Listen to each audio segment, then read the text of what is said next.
नमस्कार दोस्तों, स्वागत है आपका अपने इस चैनल स्पिरिचुअल ट्री में। दोस्तों, कल का दिन यानी कि 1 सितंबर पितृपक्ष पूर्णिमा सिद्ध, खास और दुर्लभ दिन है। इस बार के जो पितृपक्ष के कुल दिन हैं वो 17 हैं। वैसे आमतौर पर 16 दिन होते हैं, लेकिन इस साल 17 दिन होने वाले हैं। इसलिए इस साल का पितृपक्ष बहुत ही ज्यादा खास और विशेष है। और आपको बता दें कि कल से ही पितृपक्ष शुरू होने वाले हैं, यानी कि 1 तारीख से लेकर 17 सितंबर तक ये होने वाले हैं। पूर्णिमा से अमावस्या तक पितृपक्ष चलेंगे। इसीलिए कल के दिन आप इस खास दुर्लभ प्रयोग को जरूर कर लें, जिससे धन प्राप्ति के सभी मार्ग तो खुलते ही हैं, घर का वास्तु दोष भी समाप्त होता है, दुश्मनों से छुटकारा मिलता है और एक ऐसा गजब का सुरक्षा घेरा बन जाता है घर पर, घर के लोगों पर, कि सभी संकट भी टल जाते हैं। सुख और दुख जीवन का एक ऐसा हिस्सा है कि अगर सुख आता है तो दुख भी आना निश्चित है।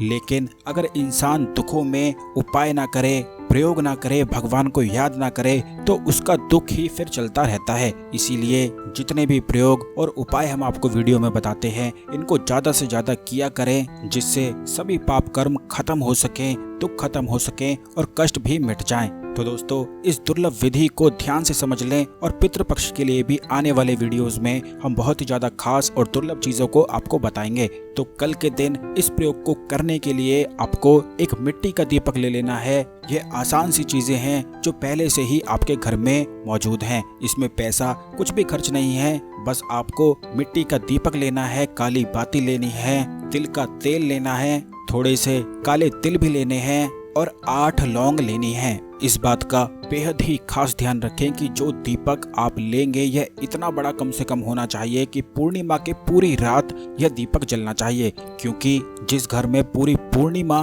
दीपक जलता है उस घर में उजाला हो जाता है, सभी अंधकार बिल्कुल बाहर निकल जाता है। अंधकार निकलने का मतलब सभी कष्ट, सभी दुख डर के भागते हैं। जितनी बुरी शक्तियों के कारण आप दुख को, कष्ट को, संकट को महसूस कर रहे हैं, वह सभी बाहर निकल जाती हैं और अगले दिन से ही इसके प्रभाव, इस प्रयोग के प्रभाव बिल्कुल शुरू हो जाते हैं। तो मिट्टी का दीपक लेकर उसमें आपको तिल का तेल डाल देना है, काले तिल डाल देने हैं, काली बाती का इस्तेमाल करना है, लौंग डाल देनी है और इस दीपक को आपको अपने घर के पूर्व उत्तर दिशा में रख देना है, यानी कि ईशान कोण में रखना है। ईशान कोण स्वयं भगवान की दिशा मानी जाती है, इसीलिए हर वेदों में और हर शास्त्र में मंदिर को ईशान कोण में ही घर में स्थापित करने के लिए कहा जाता है, क्योंकि वही दिशा घर में सुख और शांति को आकर्षित करती है। और इस बात का भी ध्यान रखें कि कल के दिन सुबह ही उठकर आप अपने घर के सभी मकड़ी के जालों को भी जरूर हटा दें। बहुत सारे लोग अपने घरों में सफाई तो करते हैं, फर्श पर ज्यादा ध्यान देते हैं और छत पर बिल्कुल भी ध्यान नहीं देते हैं, क्योंकि ना तो उन्हें वहां पर सोना होता है, ना ही चलना होता है, तो उनकी छत सबसे ज्यादा गंदी हो जाती है, जहां पर मकड़ी के जाले होते हैं जो उन्हें दिखाई भी नहीं देते हैं, लेकिन फिर भी होते हैं। और यही बस जीवन में दुर्भाग्य को लाने वाले होते हैं। तो कल के दिन बिल्कुल सुबह के समय झाड़ू लगाते समय छत की भी बिल्कुल अपनी सफाई कर दें, सभी मकड़ी के जाले, गंदगी वगैरह हटा दें और बिल्कुल शुद्ध सिंदूर से अपने घर के सभी दरवाजों पर एक स्वास्तिक बना दें, क्योंकि पूर्णिमा के दिन अपने सभी घर के स्वास्तिक को रिचार्ज करने के लिए इस विधि का इस्तेमाल किया जाता है। बहुत सारे लोग इन चीजों को ध्यान नहीं रखते हैं। तो कल के दिन आप अपने घर के दरवाजे पर स्वास्तिक जो आपने बनाया था या नहीं बनाया है तो कल बना दें, जिससे घर में बिल्कुल भी बुरी शक्तियां प्रवेश ना कर पाएं। और कल के ही दिन खीर बनाना बिल्कुल भी ना भूलें। घर के मंदिर में सबसे पहला भोग भगवान विष्णु को आपको लगाना है।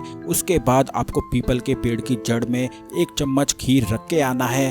1 चम्मच आपको अपनी छत पे भी रख देना है पक्षियों के लिए, और बाद में उस खीर को खुद खा लेना है, घर के सभी लोगों में बांट देना है। ऐसा करने से पितरों का बहुत ही ज्यादा अधिक साथ मिलता है और घर का सारा अंधकार बिल्कुल समाप्त हो जाता है, सारे कष्ट बिल्कुल समाप्त हो जाते हैं। तो जरूर इन सभी चीजों को कर लें। वीडियो को लाइक करके अन्य भक्तों के साथ भी शेयर करें, जिससे सभी लोग अपने पितृ दोष को समाप्त कर सकें, पितरों का साथ पा सकें, क्योंकि जिसके पास पितरों का साथ है उसके पास सब कुछ है। कमेंट बॉक्स में भगवान विष्णु महापित्र को नमस्कार करते हुए भगवान विष्णु के महामंत्र को लिखना बिल्कुल भी ना भूलें। ओम नमो भगवते वासुदेवाय नमः जरूर लिख दें और चैनल को सब्सक्राइब करके बेल बटन जरूर दबा दें, जिससे आने वाले सभी ज्ञानवर्धक वीडियो आपको समय पर और सबसे पहले मिलते रहें और कोई भी वीडियो बिल्कुल भी मिस ना हो। धन्यवाद।